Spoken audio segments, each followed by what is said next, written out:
Welcome to Ethiopia. It's amazing. Hi from Ethiopia. I have just started my epic 5-month journey around East and Southern Africa with hashtag Faces2Hearts. Don't forget to check it out. And I am here. So I said goodbye to my parents, and then as soon as I arrived, I went to check into my hostel. It was in the Bali neighborhood, which is the place where all the embassies are. You have loads of restaurants, cinemas, things like that. And it's really close to the airport, which sounded a little bit odd to me at first, but it's actually extremely convenient. And the place I stayed in is called Mr. Martin's Cozy Place, which to me sounds equal parts adorable and downright creepy, but it ended up being mainly adorable, and I would really recommend it if you're coming to Addis Ababa. It's about $23 per night, which for local standards there is very good. It's actually pretty expensive when it comes to accommodation. After checking in, of course, I wanted to explore, so I headed to Mercato, which is one of the biggest markets in all of Africa. We adopt the name Mercato from the Italian market. Mercato means in Italy it's market, so we adopt it. Our market used to be 1 mile from here in the west side in Arada Georgis in Piazza area, which Piazza is the same, we adopted from the Italians.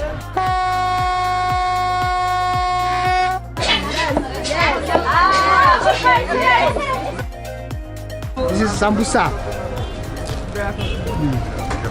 Good? To get there, I decided to use what they call a blue donkey, which is a taxi/bus, which is very, very cheap. We're talking like 10 cents. But it's also kind of dangerous. It goes really fast, and they cram in just tons of people. Like, you'll be very cozy. But it's an experience, so I recommend you try it at least once. This is how you cross the road in Addis. You just look around and hope for the best. Okay, we made it halfway. Whew.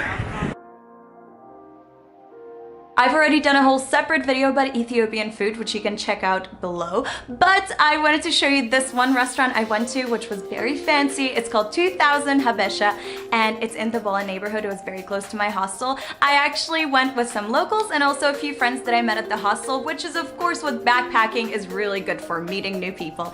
So we had a lot of fun and even did some dancing, which I kind of regret now. I'm joking, it was great. It's really good. It's a little bit sour, a little bit smoky. And I drowned in it. The next morning, I headed out on an adventure because I needed a break from all the smog and pollution of Addis. It's like any other big city. It's very gray. And there's a place nearby called Wenchi Crater Lake. It's really gorgeous turquoise waters, green, lush hills, and you can do a 4-kilometer trek normally. What I ended up doing was about 20 kilometers, like the full loop, which I was definitely not prepared for, so it kind of destroyed me, as did the fact that you drive 4 hours there and 4 hours back, so that's 8 hours in the car in really terrible terrain. But would I recommend it? Absolutely. I would just say that you should do it as a 2-day trip, not a 1-day trip if you have the time. But excellent, really good, and we also tried some local booze, which was very strong. Cheers, what you got? Let's go. Oh, it's okay. It tastes like schnapps. Nice. It's strong. Now I walk like this. And then I left Addis and traveled south to Awassa. And I have decided to splash out $39 for this gorgeous, gorgeous room. I'm right next to Awassa Lake, which is gorgeous. It's got hippos, it's got these giant, terrifying birds, it's got monkeys. It's really, really cool. And the reason I decided to splash out is because I'm like scared to sit on this bed because I'm so dirty, so I'm gonna sit on the table. And the reason I decided to splash out is because I was paying $7 a night at this local guest house, which was totally fine. It was nice, but the shower wasn't really working properly, so I am a little grimy. So I decided to literally dust myself off, and yeah, this has a beautiful bathroom. Let me show you. This giant shower, which I'm like so excited to use, and I think it might even have hot water. Speaking of water, my next trip was to an EU-funded project that provides locals with safe drinking water. So this is a big problem in the region, and here are a few clips from there. I'll be making a whole separate video about it on the Europay channel, so you can go check that out. I'm also linking it below.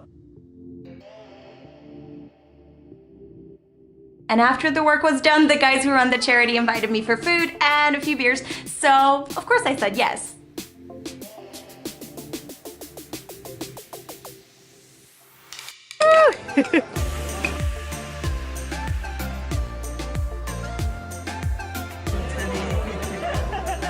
I am back in Awassa after 2 incredible days of exploring Kambata with KMG, which is a local charitable organization spearheaded by Boga. And Boga, let me tell you, this is one of the most inspiring, incredible women I have met in a very long time. Her particular sphere of interest is female genital mutilation, or FGM for short, and she's very passionate about eradicating it because she lost one of her sisters to this terrible practice, and she was herself affected by it. So it was incredibly inspiring how the women and the men in the community really respect her. Incredible 2 days, and now I'm back in Awassa, as I said, but this is my room now. Normally you'd pay $39 for the cheapest room, which you saw previously, and I'm actually paying $26 because I got a special discount. And the reason I got that discount is because honestly, the guy at reception has a bit of a crush on me, or he's just being super friendly. And I've not been leading him on or anything. I refused his invitation to dinner because I just figured, no. But he's so sweet and he offered anyway. He said, no, it's fine, I can do this. So I said, okay, I can do this as well because this is a gorgeous, gorgeous room and the view is just mind-blowing. So I am gonna head to dinner now and then I'm gonna crash because I am exhausted. And tomorrow at 6 a.m. I'm taking the bus back to Addis, and then the day after I'm leaving for Uganda. I'm gonna be so sad to leave. And that's it for today, but you should stay tuned for more content from Ethiopia and Uganda, which is where I'm traveling to next. And then we only have 6 countries left. So while you're here, just subscribe for more Africa content, and here is something for you to watch while you're waiting for my next video to come out. The internet is very slow, so bear with me. Normally I post on Fridays, but it's been a little bit up and down, but I'm trying. Bye!